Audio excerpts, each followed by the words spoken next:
ড্রামার শুরুতেই আমাদেরকে দেখানো হয় হ্যান্ডসাম কোলহার্টের সিইও মেইন লিড খাংতে মুকে।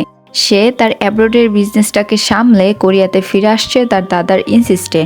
এর পরবর্তীতেই আমাদেরকে দেখানো হয় এই ড্রামার ফিমেল মেল লিড যে কিনা অনেক বেশি কিউট, প্রাণবন্ত এবং একজন ফুড রিসার্চার, যার নাম হচ্ছে সিনহারি।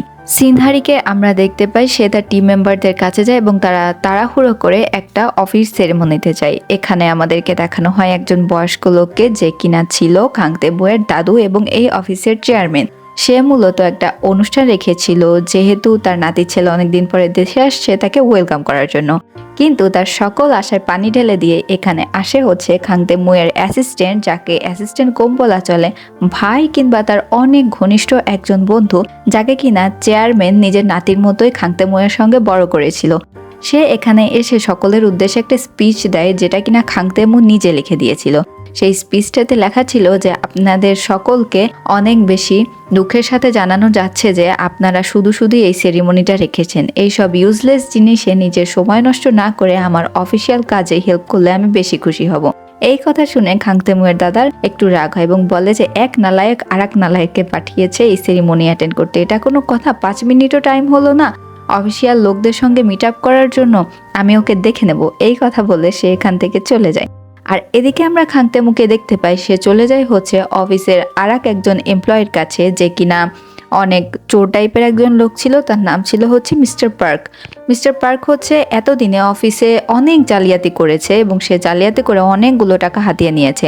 এবার খাংতে মু এখানে এসে তাকে বলে ভালো হয়ে যেতে এবং তাকে অফিস থেকে সারা জীবনের জন্য বহিষ্কার করে দেয়। এর পরবর্তীতে সিন শিফটে আমাদেরকে দেখানো হয় হচ্ছে সিনহারিকে, যাকে কিনা তার টিম মেম্বাররা বা অফিস কালিগরা এখানে তার বার্থডের জন্য ট্রিট দিতে চাইছিল। সে তো প্রথমে রাজি হয়ে যায়, বাট একটু পরেই তার একটা টেক্সট আসে, সে অনেক বেশি খুশি হয়ে যায়।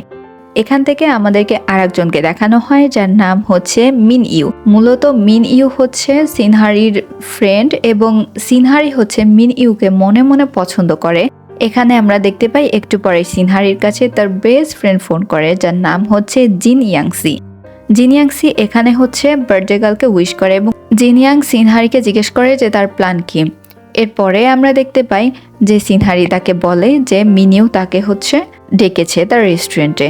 দেখানো হয় হচ্ছে চেয়ারম্যানকে যার নাম হচ্ছে খাং দা গু, তাকে আমরা গ্র্যান্ডপা বলে সম্বোধন করব। সো এখানে গ্র্যান্ডপা রাত্রে হচ্ছে খাংতে মুয়ের সঙ্গে দেখা করে। সে খাংতে মুকে বলে যে তুমি অনেকদিন পালিয়ে পালিয়ে বেড়ে এবার আর তোমার কোনো নিস্তার নেই, তোমাকে এখন বিয়ে করতে হবে এবং আমাকে সুন্দর সুন্দর গ্র্যান্ড চাইল্ড উপহার দিতে হবে। খাংতে মু বলে যে দাদু তুমি কি বললে? তখন গ্র্যান্ডপা বলে যে তুমি এখন কোরিয়াতে চলে আসছো কাজ করার জন্য, ঠিক আছে কাজ করো, কাজ তো সারা জীবনের জন্য, কিন্তু ফ্যামিলিও তো বসাতে হবে। টপ সকল বিজনেসম্যানদের মেয়েকে সিলেক্ট করেছি, সেখান থেকে আমি 20 জনকে চয়েস করেছি। তোমার যদি এই 20 জনের সঙ্গে আলাপ করে ভালো না লাগে তাহলে আরও তো মেয়ে আছেই, আর যদি তোমার কোনো চয়েস থাকে আমাকে জানাতে বলো। এরপরে আমাদেরকে আবার দেখানো হয় হচ্ছে সিনহারিকে। সিনহারি তার সেই ক্রাশ কাম ফ্রেন্ড তার রেস্টুরেন্টে চলে যায়। এখানে তার হাতে কেক দেখে সিনহারি মনে করে মেবি তার এই ফ্রেন্ড মিনিও তার জন্য কেক তৈরি করেছে। সে অনেক খুশি হয়ে দৌড়ে যায় আর কেকটা নষ্ট হয়ে যায় ধাক্কা লেগে।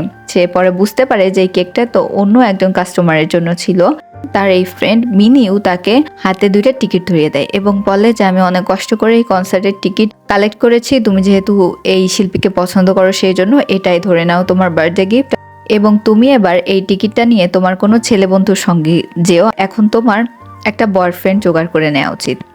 এই কথা শুনে সিনহারির একটু একটু মন খারাপ হয়। সিনহারি মূলত তার যে মনে দুর্বলতা রয়েছে মিনুয়ের জন্য সেটা সে কখনোই খোলাসা করে তাকে বলতে পারে নাই। এর পরবর্তী সিনে আমাদেরকে আবার দেখানো হয় হচ্ছে খাংতে মুকে। তখন গ্র্যান্ডপা তাকে আবারও বলছিল ডেটের কথা। যখন খাংতে মু রাজি হচ্ছিল না, গ্র্যান্ডপা অসুস্থ হওয়ার অ্যাক্টিং করে এবং এখানে গ্র্যান্ডপাকে দ্রুত করে তারা হসপিটালে ভর্তি করে। দেখানো হয় হচ্ছে সিনহারির প্যারেন্টসকে। তাদের একটা নিজস্ব রেস্টুরেন্ট শপ ছিল এবং এখানে তারা ফ্যামিলিগতভাবে এই জিনিসটাকে সামলায়। সিনহারি কাজ করছিল, বাট সিনহারির মনটা আজকে একটু খারাপ ছিল এবং সে রুড বিহেভ করছিল। তার বাবা এখানে অনেক নরম একজন মানুষ, সে বলে যে বার্থডের দিন কি কারোর কাজ করতে ভালো লাগে নাকি। যাই হোক, সিনহারির ফ্যামিলি এসব কথা বলতে বলতে বাইরে কিছু আওয়াজ পাওয়া যায়। তারা যখন সবাই বের হয় তখন দেখতে পারে পাশে যেই নেইবার রেস্টুরেন্টে রয়েছে সেখান থেকে কিছু বর্জ্য ময়লা তাদের রেস্টুরেন্টের সামনে রেখে গিয়েছে। এইটা নিয়ে সেই লোকের সঙ্গে তারা বাকবিতণ্ডাতে জড়ায়। এক পর্যায়ে সিনহারির রাগ হয় এবং সেই বাস্কেটটাকে দূরে ফেলে দিতে গিয়ে সেই লোকটাকে শুদ্ধই ফেলে দেয় এবং সেই লোকটা পড়ে গিয়ে তার কোমরে অনেক বেশি ব্যথা পায়, যার জন্য আমরা দেখতে পাই সিনহারির নামে 8 লাখ ইওয়ানের একটা জরিমানা হয়ে যায়। এবার সিনহারির কাছে তো টাকা নেই, তার ফ্যামিলির কাছে তো টাকা নেই, সে তো চিন্তায় পড়ে যায় যে কি করবে। এদিকে আমাদেরকে দেখানো হয় খাংতেমুর দাদা এখানে তাকে ডেটে পাঠাবে এবং তাকে জোর করে যে আজকে তোকে ডেটে যেতেই হবে, রাত্রে এই টাইমে আমি ডেট ফিক্স করেছি বড় কোনো একটা কোম্পানির ওনারের মেয়ের সঙ্গে।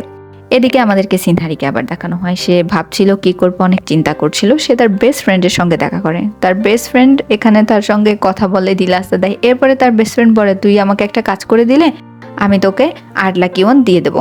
তখন সে বলে যে কি কাজ করতে হবে, বলে যে আমার জায়গাতে তুই ডেটে যাবি। সিনহারি কিছুতেই রাজি হচ্ছিল না। তার বেস্ট ফ্রেন্ড বলে, প্লিজ রাজি হয়ে যা না, প্লিজ রাজি হয়ে যা না।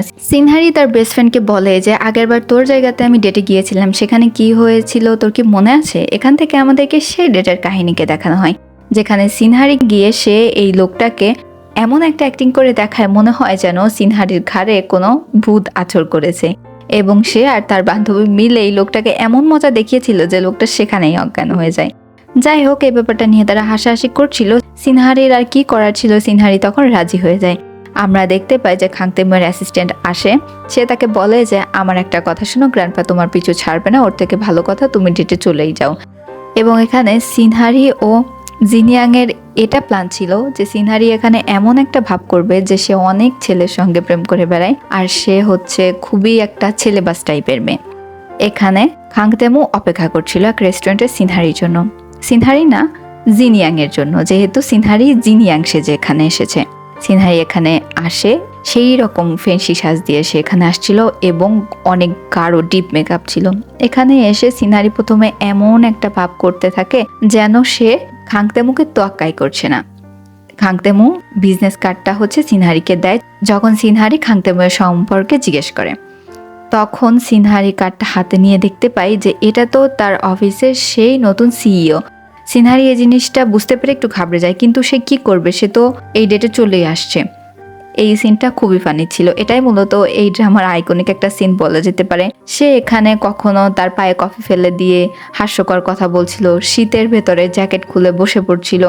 খাংতেমু এই জিনিসগুলো দেখে অনেক বেশি উইয়ার্ড বোধ করছিল, বাট এক পর্যায়ে খাংতেমু দেখতে পায় যে সিনহারির পা কাঁপছে, আর এই জিনিসটা দেখে খাংতেমু বুঝতে পারে যে সিনহারি মূলত এই বিয়েটা ভাঙার জন্যই এত কিছু করছে।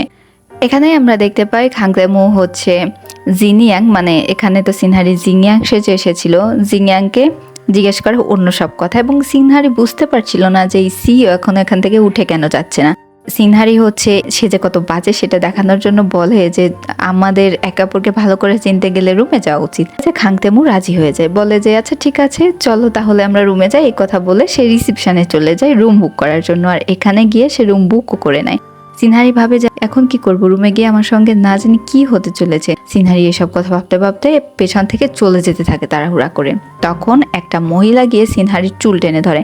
মূলত সিনহারি যেভাবে ড্রেস আপ করে আসছিল, ড্রেসের জন্যই সে মনে করেছিল সিনহারি মেবি তার হাজব্যান্ডের সেই সিক্রেট গার্লফ্রেন্ড, এই জন্য সে সিনহারির চুল টেনে ধরেছিল এবং তাকে এখান থেকে যেতেই দেবে না। তখন খাংতেমু সেখানে চলে আসে এবং খাংতেমু বলে যে আপনি ভুল করছেন, আপনার এখন কি আপনার হাজব্যান্ডকে ধরা উচিত, নাকি আপনার হাজব্যান্ড যার সঙ্গে প্রেম করছে তাকে ধরা উচিত, যান। সিনহারি এখানে বলে যে না, আমি ওনার হাজব্যান্ডকে চিনিও না। সিনহারি এখানে খাংতেমুকে বলে যে আচ্ছা তাহলে আজকে আমি এখান থেকে যাই। এই কথা বলে সে এখান থেকে তাড়াহুড়ো করে দৌড়ে চলে যেতে থাকে। খাংতেমু যখন গাড়িতে উঠে, সাংহন হচ্ছে খাংতেমুকে জিজ্ঞেস করে যে ডেট কেমন ছিল। তখন খাংতেমু সব ব্যাপারে তাকে বলে যে জিংয়াং হচ্ছে একটা অনেক ছেলেবাজ টাইপের মেয়ে, আর এই কথা শুনে সাংহন তো অনেক বেশি শকড হয়ে যায়। এরপরে গ্র্যান্ডপা হচ্ছে খাংতেমুকে কল করে, তখন খাংতেমুকে জিজ্ঞেস করে যে ডেট কেমন ছিল। তখন সে বলে আমার এই মেয়েকে পছন্দ হয়েছে আর আমি একেই বিয়ে করব। এই কথা শুনে সাংহন তো অনেক বেশি শকড হয়ে যায় যে সে এরকম একটা ছেলেবাজ টাইপের মেয়েকে বিয়ে করবে। খাংতেমু এখানে মিটমিট করে হাসছিল। যাই হোক, সিন কাট করে আমাদেরকে দেখানো হয় সিনহারি এবং জিনিয়াংকে। জিনিয়াং ও সিনহারি এখানে একে অপরের সঙ্গে অনেক বেশি ফান করছিল। এখানে সিনহারি হচ্ছে জিনিয়াংকে বলে যে আমি যে তুই সেজে গিয়েছিলাম জানিস না, তোর ব্যাপারে না জানি খাংতেমু কি কি ভাববে।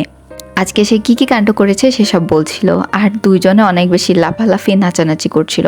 জিনিয়াং এর কাছে তার বাবা ফোন করে এবং তার বাবা জানায় যে খাংতেমু এই বিয়েতে রাজি, সো তাকে ম্যারেজের জন্য প্রিপেয়ার হতে।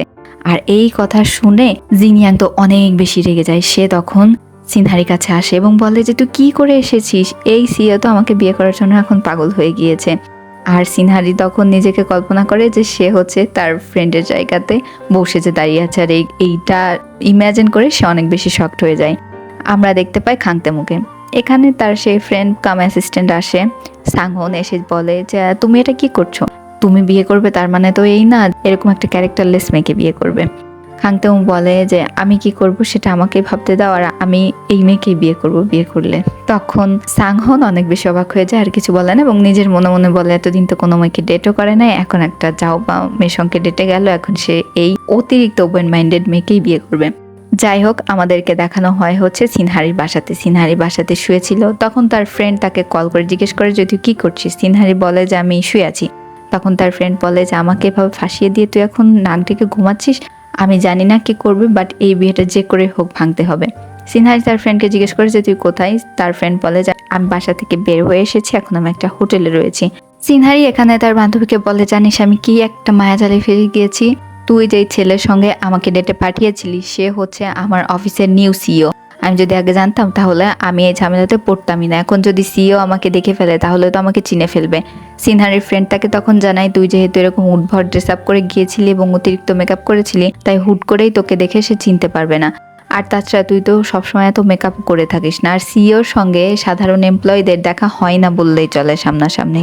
এর পরবর্তীতেই আমরা দেখতে পাই যে পরের দিন সকালে সিনহারি যখন তার অফিসে যায় তখন সে লিফটে উঠতে গিয়ে তার সামনাসামনি হয়ে যায় হচ্ছে খাংতেমুয়ের। সে তাড়াতাড়ি করে তার মুখটাকে চুল দিয়ে ঢেকে ফেলে, কিন্তু সে যখন লিফট থেকে বের হয়ে যাচ্ছিল তখন হচ্ছে তার আইডি কার্ডটা পড়ে যায় এবং খাংতেমু এই আইডি কার্ডটা তুলে নিয়ে তাকে ডাক দেয়।